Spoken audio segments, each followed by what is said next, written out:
Hello everyone and welcome back to our YouTube channel. আমি সকলোকে enlighten civil service academy তৰফৰ পৰা আমাৰ এই YouTube চেনেলটোলৈ স্বাগতম জনাইছো। আজি আমি কেটামান টপিক বাছি লৈছো বিশেষকৈ আমি এই ফেব্ৰুৱাৰী মান্থ বা জানুৱাৰী মান্থৰ ভিতৰত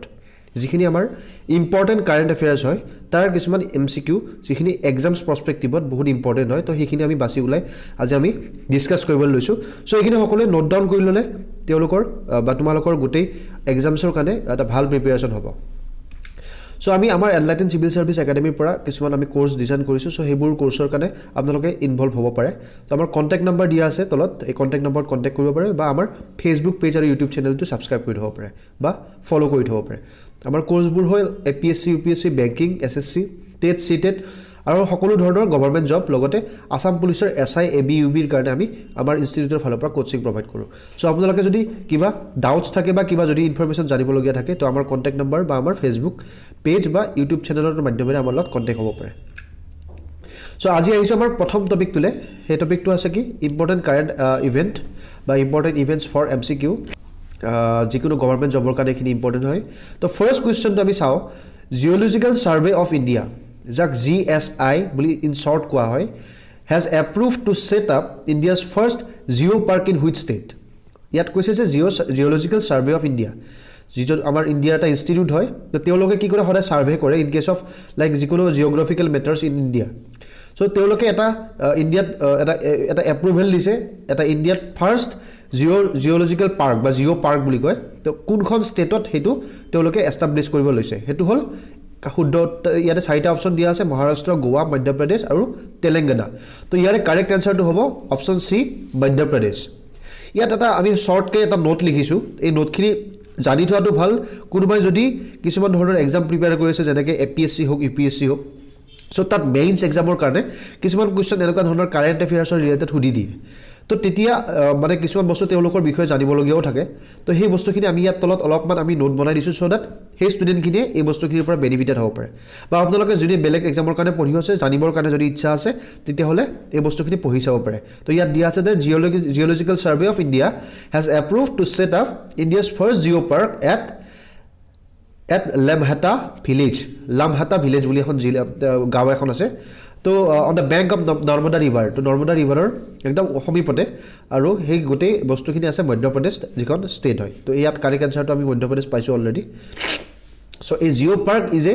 ইউনিফাইড এৰিয়া। এটা জিঅ' পাৰ্ক মানে কি হয় এইটো সুধিব পাৰে এক্সামত। তো মানে যোনে মেইনছৰ কাৰণে প্ৰিপেয়াৰ কৰি আছে। তো জিঅ' পাৰ্ক এনেকুৱা এটা বস্তু হয় is a Anfield area which aims to protect the geological heritage in a sustainable way. Sustainable way মানে হ'ল মানে আমি ফিউচাৰৰ কথা থিংকিং কৰি যিকোনো কাম কৰিলে সেইটো সাস্টেইনেবল বুলি কয়। তো সাস্টেইনেবল ওয়ে মানে কি ফিউচাৰৰ কেতিয়াও হাৰ্ম নোহোৱাকে এটা মানে কি কৰে তেওঁলোকে এটা এৰিয়া বাছি লয় য'ত তেওঁলোকে প্ৰটেক্ট কৰে জিঅলজিক্যাল হেৰিটেজ বিলাকক। ঠিক আছে, যেনেকৈ ধৰি লওক আমাৰ জিঅলজিক্যাল হেৰিটেজ বুলি ক'ব গ'লে যেনেকৈ ধৰি লওক আৰ্ট এণ্ড ক্ৰাফ্টৰ ক্ষেত্ৰত আমাৰ পুৰণা দিনত যেতিয়া আমাৰ আগৰ ৰজা মহাৰজা আছিল তেওঁলোকৰ দিনত যিবিলাক মানে আৰ্ট এণ্ড কালচাৰৰ যিবিলাক মূৰ্তি হয় বা তেনেকুৱা ধৰণৰ বস্তুবিলাক জিঅলজিক্যাল হেৰিটেজৰ ভিতৰত পৰে। তো সেই বস্তুবোৰ কেতিয়াবা কি হয় নেশ্যনেল কেলেমিটিজ হওক বা আৰ্থকুৱেক হওক বা যিকোনো ক্ষেত্ৰত আৰু ফ্লাড হওক এইবোৰ বস্তু কি হৈ যায় আমাৰ সেই জেগাৰ পৰা গুচি গৈ পেলাই এইটো কি হয় লাহে লাহে মানে ভাঙি যোৱা আৰম্ভ হৈ যায় বা এইবোৰ বিলুপ্ত হোৱা আৰম্ভ হৈ যায়। তো সেই গোটেইখিনি বস্তু তেওঁলোকে কি কৰিব প্ৰটেক্ট কৰিব আৰু তাত সাস্টেইনেবল ওয়ে যাতে ইন ফিউচাৰ কেতিয়াও সেইবোৰ বস্তু ডেমেজ নহয়। তো সেই বস্তুখিনি মানে তাত ক্ৰিয়েট কৰিব সেইটোক কয় geological park geo' park. So this site is already in the UNESCO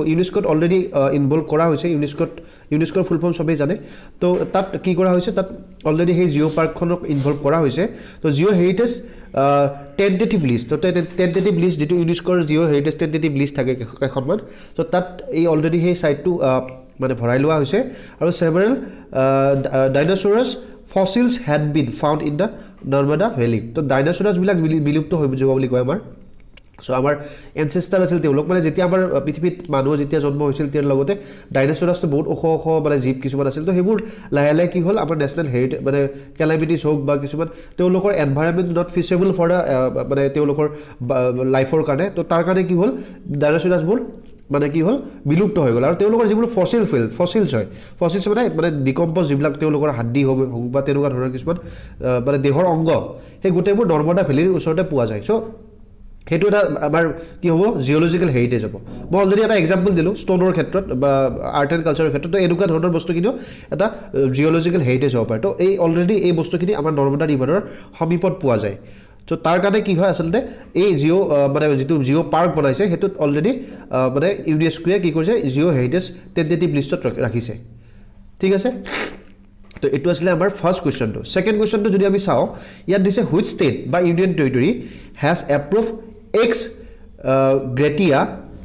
gratia relief of ₹20,000 per acres to farmers তো এইটো এটা কাৰেণ্ট এফেয়াৰ্ছ হয় ৰিচেণ্টলি জানুৱাৰী ফেব্ৰুৱাৰীৰ ভিতৰত তাৰমানে এক্স গ্ৰেটিয়া বুলি এটা বস্তু হয় যি বস্তু আমি তলত গম পাম কি হয় এইটো বস্তু তো এক্স গ্ৰেটিয়াটো কি দিয়া হৈছে এটা মানে extra amount of relief fund কাক দিছে ফাৰ্মাৰ্ছবিলাকক দিছে কোনখন ষ্টেটে 20,000 টকাকৈ দিছে যিটো মানে তেওঁলোকৰ ডিউৰিং দ্য লকডাউন পিৰিয়ড হওক বা যিকোনো ক্ষেত্ৰত নেশ্যনেল কেলেমিটিজ হওক তো তেওঁলোকৰ কি হৈছে মানে ৱেষ্টেজ হৈছে বস্তুবিলাক যাৰ ফলত কি হৈছে তেওঁলোকে ফাৰ্মাৰ্ছখিনি বেনিফিট হোৱা নাছিল চ' তাৰ কাৰণে আমি অপশ্যন 4টা যদি চাওঁ ওপৰত ৱেষ্ট বেংগল দিল্লী পঞ্জাৱ উত্তৰ প্ৰদেশ তো ইয়াৰ ভিতৰত শুদ্ধ উত্তৰটো হ'ব দিল্লী অপশ্যন বি চ' ইয়াৰ তলত বস্তুখিনি আপোনালোকে পঢ়ি চাব পাৰে তো 20,000 টকাকৈ এক্স গ্ৰেটিয়া দিছে মানে ৰিলিফ ফাণ্ড দিছে চ' ছেপ্টেম্বৰ অক্টোবৰ 2021ত এইটো বস্তু মানে ডেমেজ যিখিনি ৰেইনৰ ফলত লাষ্ট ইয়াৰ ডেমেজ হৈছিলে 2021ৰ ছেপ্টেম্বৰ অক্টোবৰত যিখিনি মানে ফাৰ্মাৰ্ছৰ তো তেওঁলোকক এই বস্তুখিনি দিয়া হৈছে ঠিক আছে চ' এই বস্তুখিনি ইম্পৰ্টেণ্ট এতিয়া যদি আমি নেক্সট চাওঁ নেক্সট কুৱেশ্যনটোলৈকে যাওঁ যদি আমি তাত আমি দেখা পাম কুৱেশ্যনটো আছে যে which state has framed a draft policy for senior citizens recognizing demographic transition so' ইয়াত কৈছে যে কোনখন ষ্টেট এনেকুৱা হয় যোনে draft policy for senior citizen মানে যিখিনি আমাৰ দেশৰ ছিনিয়ৰ নাগৰিক আছে তো তেওঁলোকৰ কাৰণে এটা ড্ৰাফ্ট পলিচি বনাইছে তেওঁলোকক ডেম'গ্ৰাফিক ট্ৰানজিশ্যনৰ ওপৰত চ' কোনখন ষ্টেটে কৰিছে তো ইয়াত 4টা অপশ্যন দিয়া হৈছে কেৰেলা তামিলনাডু দেন তোমাৰ আপোনালোকৰ উৰিষ্যা আৰু তেলেংগানা তো এইকেইটা ষ্টেটৰ ভিতৰত কোনখনে কৰিছে তো ইয়াত শুদ্ধ উত্তৰটো হ'ব অপশ্যন বি তামিলনাডু আৰু এই পলিচিটোৰ মাধ্যমেৰে তেওঁলোকে কি কৰিব খুজিছে যে তেওঁলোকে একনলেজ কৰিছে দ্য ষ্টেটছ ডেম'গ্ৰাফিক ট্ৰানজিশ্যন আৰু লগতে the policy also' proposes to create a directorate for the welfare of the senior citizen so' যিবিলাক ছিনিয়ৰ চিটিজেন তেওঁলোকৰ ষ্টেটত হয় তেওঁলোকৰ ৱেলফেয়াৰ মানে কিছুমান ক্ষেত্ৰত তেওঁলোকে কি হয় মানে তেওঁলোকে ঘৰৰ ফালৰ পৰা মানে বা সমাজৰ ক্ষেত্ৰত তেওঁলোকে কি হয় কিছুমান প্ৰব্লেম ক্ৰিয়েট হয় বা প্ৰব্লেম পায় তো তেওঁলোকৰ সেই গোটেইখিনি মানে ৱেলফেয়াৰৰ কাৰণে এই গভৰ্ণমেণ্টখনে কি কৰিছে তামিলনাডু গভৰ্ণমেণ্টখনে তেওঁলোকৰ কাৰণে এটা মানে ড্ৰাফ্ট পলিচি বনাইছে ছিনিয়ৰ চিটিজেনৰ কাৰণে so' the draft demand document is based on article 41 of the constitution তো আমাৰ ইণ্ডিয়াৰ কনষ্টিটিউশ্যনৰ যিটো আৰ্টিকল 41 হয় তাৰ ফালৰ পৰা এই বস্তুখিনি তাক সেইটো বস্তু কনচিডাৰ কৰি পেলাই আৰ্টিকল 41টো কনচিডাৰ কৰি পেলাই এই বস্তুখিনি কি কৈছে তেওঁলোকে বনাইছে তো which requires the states to secure the right to work তাৰমানে যিখিনি মানে আমাৰ আৰ্টিকল 41ত আমাৰ কি ছিকিউৰ কৰিছে ৰাইট টু ৱৰ্ক কাম কৰাৰ অধিকাৰ তো এইটো আৰ্টিকল 41ত যদি আমি চাওঁ সেই বস্তুখিনি আমি পাম তো আমাৰ যিখিনি ছিনিয়ৰ চিটিজেন হয় তেওঁলোকে আচলতে কাম কৰিবৰ পৰা যেতিয়া তেওঁলোকৰ 60 ইয়াৰ্ছ হৈ যাব ৰিটায়াৰমেণ্ট হৈ যাব যিকোনো জবৰ ক্ষেত্ৰত তো তেওঁলোকে কামৰ পৰা মানে অব্যাহতি পায় আৰু পাই পেলাই ঘৰত বহি তেওঁলোকৰ মনবিলাক কি হয় বেয়া হয় বা ঘৰৰ ঘৰুৱা ফালৰ পৰা তেওঁলোকে প্ৰব্লেম পায় তো এই গোটেইখিনি বস্তু তেওঁলোকে এই আৰ্টিকল 41ৰ মাধ্যমেৰে যিটো তেওঁলোকে নতুন পলিচি বনাইছে draft policy for senior citizen তো ইয়াত কিয় তেওঁলোকে কিছুমান কাম কৰাৰ অধিকাৰ পাব যেনেকৈ in case of education and to public assistance in case of unemployment তো যিখিনি আনএমপ্লয়মেণ্টৰ ক্ষেত্ৰত তেওঁলোকে পায় অল্ড এজৰ ক্ষেত্ৰত এডুকেশ্যন আৰু বা পাব্লিক এছিষ্টেঞ্চৰ ক্ষেত্ৰত তো তাত এই যিটো মানে তেওঁলোকে পলিচি ওলাইছে তো তাত তেওঁলোকে এছিষ্টেণ্ট পাব বা সহায় পাব বা তেওঁলোকৰ ৱেলফেয়াৰৰ কাৰণে কামত আহিব আৰু লগতে ছিকনেছ এণ্ড ডিছবেলেঞ্চমেণ্ট তো এই গোটেইখিনি ক্ষেত্ৰত এই পলিচিটোৱে কি কৰে ছিনিয়ৰ চিটিজেনছখিনিক হেল্প কৰে নেক্সট কুৱেশ্যনত যাওঁ আমি নেক্সট ইম্পৰ্টেণ্ট কুৱেশ্যনটো হ'ল which country launch the Hwasong 12 mid range ballistic missile তো এইটো এটা নেম হয় হাউচং 12 বুলি এইটো এটা বেলিষ্টিক মিছাইল হয় তো কোনখন কাউণ্ট্ৰিয়ে এইটো বস্তু লঞ্চ কৰিছে নতুনকৈ জানুৱাৰী ফেব্ৰুৱাৰী মান্থত তো এইটো হ'ল তোমাৰ ইয়াত ৰাইট এনচাৰটো হ'ব নৰ্থ কোৰিয়া চ' ইয়াত নৰ্থ কোৰিয়াটো আমি যদি চাওঁ has confirm that it fired a Hwasong 12 mid range ballistic missile so' তেওঁলোকে কৰিছে এইটো কাম আৰু this is the first time in the it has tested a weapon of the size since 2017 তো 2017 পৰা এনেকুৱা সাইজৰ আৰু ৱেপন তেওঁলোকে টেষ্ট কৰা নাছিলে তো এটো ফাৰ্স্ট টাইম হয় 2017 ৰ পিছত তেওঁলোকে ৱেপনটো টেষ্ট কৰিছে তো Japan and south Korea declared Japan and South Korea detected the launch of the intermediate range ballistic missile in short IRBM বুলি কওঁ তো which is the 7 weapon test done by the North Korea this month তো এটো এটা 7 number weapon তেওঁলোকে test কৰিছে মানে এই মান্থৰ ভিতৰত মানে গটিকে এটো আমি ইম্পৰ্টেন্ট কোৱেশ্চনৰ ভিতৰত আমি ৰাখিব পাৰো নেক্সট আমি ইম্পৰ্টেন্ট কোৱেশ্চন চাও which institute released the death penalty in India report এটো এটা ইম্পৰ্টেন্ট কোৱেশ্চন আহি যায় ঠিক আছে তো এটো important question exams APS-C UPSC হোক বা যিকোনো মানে কাৰেন্ট অ্যাফেয়াৰ্সৰ ভিতৰত যিকোনো এক্সামৰ কাৰণে হোক তো তাৰ এটো ইম্পৰ্টেন্ট হৈ যায় তো which institution released the death penalty in India report তাৰ মানে যিবিলাক ইমপ্ৰিজনমেন্টত আছিল মানে জেলত থাকে জেলত থকা মানুহ ম্যাক্সিমামে কি হয় জীবন যেটো তেওঁলোকে জেলত থাকে জীবন কালত তেওঁৰ মৃত্যু হয় তো এইটো ৰিপৰ্ট এটা বনাইছিল তো কোনটো ইনষ্টিটিউটে বনাইছে তো ইয়াত চাৰিটা অপচন আছে national crime resource bureau national ল ইউনিভাৰ্সিটি নীতি আয়োগ আৰু সুপ্ৰিম কোৰ্ট তো ইয়াতে শুদ্ধ উত্তৰটো হ'ব নেশনাল ল ইউনিভাৰ্সিটি ঠিক আছে সো নেশনাল ল ইউনিভাৰ্সিটি যেটো মানে দিল্লীত আছে তেওঁলোকে এটা প্ৰজেক্ট কৰিছিলে সো প্ৰজেক্টটোৰ নাম আছিল প্ৰজেক্ট 39A ঠিক আছে তো এটো ইম্পৰ্টেন্ট হৈ যায় মানে এপিএসসি ইউপিএসসিৰ কাৰণে প্ৰজেক্ট 39A যেটো তেওঁলোকে এটা প্ৰজেক্ট কৰি আছিল দিল্লীৰ মানে ইউনিভাৰ্সিটিৰ আন্ডাৰত মানে কি নেশনাল ল ইউনিভাৰ্সিটি দিল্লীৰ আন্ডাৰত সো তাৰ তেওঁলোকে এই ৰিপৰ্টটো তৈয়াৰ কৰিছিল so as per the report the number of the prisoners on death row at the end of 2021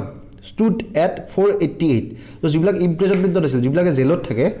তো তেওঁলোকৰ ৰিপৰ্টটো যেতিয়া তেওঁলোকে সাৰ্ভে কৰিছিল তাত গম পালে যে 2021 ৰ সাৰ্ভেৰ মতে তেওঁলোকে গম পালে যে 488 টা মানে ইমপ্ৰিজনমেন্টত থকা মানুহে মৰিছে মানে প্ৰিজনাৰ্সে মৰিছে so the highest in 17 years এটো দা হাইয়েস্ট হয় লাষ্ট 17 বছৰৰ ভিতৰত চাব গলে প্ৰত্যেক বছৰে তেওঁলোকে ৰিপৰ্ট যেতিয়া তেওঁলোকে সোৱা আৰম্ভ কৰিলে তো 2021 ত তেওঁলোকে দেখিলে যে 488 যেটো আগৰ লাষ্ট 17 ইয়াৰ্সত তেওঁলোকৰ ধৰণৰ ডেথ হোৱা নাছিলে this is an increasing of nearly 21% of 2022 2020 কে 21% এটা পার্সেন্টেজ টু ইনক্রিজ হৈছে আৰু from 2022 so this is also the highest the death row population has been since 2004 to highest হৈছিলে 563 তো তাৰ পিছত এটো এটা হাইয়েস্ট হয় 488 তো এটো কোৱেশ্চন ইম্পৰ্টেন্ট হৈ যায় নেক্সট আমি দুটা ইম্পৰ্টেন্ট কোৱেশ্চন চাও short important questions important for any exam as of 2022 which country is the top steel product producer in the world the world er bhitorot steel produce kora topot thoka country kon kunkhon 2022 to data mote hekhono শুদ্ধটো China তো চাইটা option দিয়া আছে তাৰ ভিতৰত শুদ্ধ উত্তৰটো China তো চাইনাই বহুতখিনি ডেভেলপ হৈ গৈছে তেওঁলোকে বহুতখিনি ডেভেলপমেন্ট ওয়ার্কত এক নম্বৰতে আছে নেক্সট কোৱেশ্চনটো চাও India women's hockey team on which position in the Asia Cup 2022 eto da important question jai current or khetrot ahar karone sorry so Indian women team e third position ot ki korise teolokor Asia Cup ot jikise ba teolokor naam tu antorbhukta korise so next question to is which institution has developed an AI based diagnosis technique using X-ray name COMET-NET to screen COVID-19 কোনখন ইনস্টিটিউশনে AI base এটা diagnostic system বনাইছে যেটো x ray মাধ্যমেৰে COVID-19 টো আমি ধৰিব